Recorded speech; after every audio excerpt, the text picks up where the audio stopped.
This year we are aiming to grow 700 kilos of food for a family on just 100 square meters of growing space. It may feel like a long way until next harvest with the cold and short dark days, but this is the time of year that we need to start to set up for a successful harvest later on. The kitchen garden itself is 300 square meters, but the actual soil that I can plant in comes in at about 100 square meters, actually slightly less. We moved here 3.5 years ago, and I have spent a lot of time on creating this garden. It is pretty much built up now. Every garden bed is where it should be. All we need to do is add some organic material and some compost and go.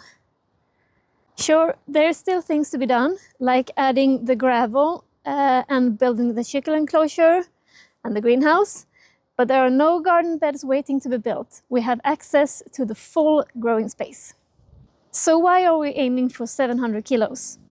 Well, that is slightly above what is recommended for a year for a family of 4 who still eat meat, dairy, rice, and in our case, gluten-free pasta.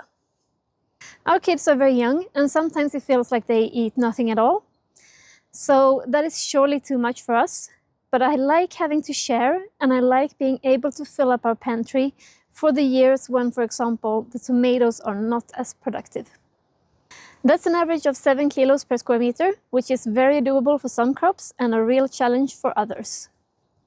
For some crops, like potatoes, that isn't really an issue at all. If you've seen any of my potato videos before, you know that I got around 15 kilos per square meter last year. But for other crops, it's a bigger challenge. And some of my space is also occupied by perennial vegetables. Not necessarily an issue, but for instance, my asparagus beds, which I'm planning on expanding this year, are not yet producing their worth in square meters.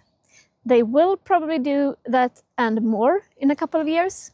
Now, how do I plan and prepare for this? It usually starts in the beginning of December when I plant my garlic. That sparks the thought and the longing for the garden.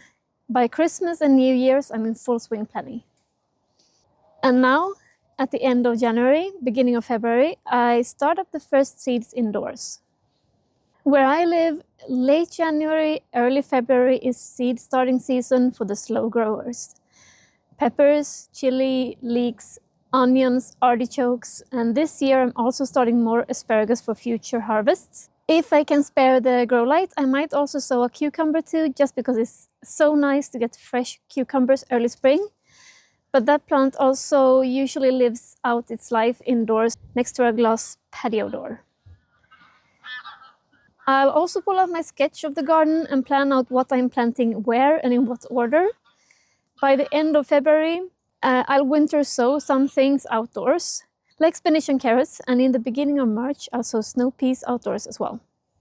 I try to constantly have small plants ready, so that I never have to have bare soil. My goal is to get 2 harvests out of every space except the greenhouse, since the tomatoes do need the entire season to mature. There is a lot of planning in it for sure, and I'll have to be even more meticulous about weighing everything this year to make it fair. And as an added challenge to myself, I'll see if I can also manage to preserve everything by the end of the year.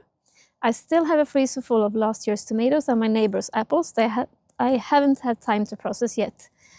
So that is clearly something I need to improve. Do you have any gardening goals for this year? I love to hear them and bounce ideas down in the comments. So, can I grow 700 kilos of food on 100 square meters this year? I really hope so. If you want to follow this journey, the success and failures, make sure to subscribe. And I do have a couple of other projects underway right now, like rebuilding our camper van and building this greenhouse out of old windows. So do press that notification bell so that you know what type of video I have published if you are only into the gardening content.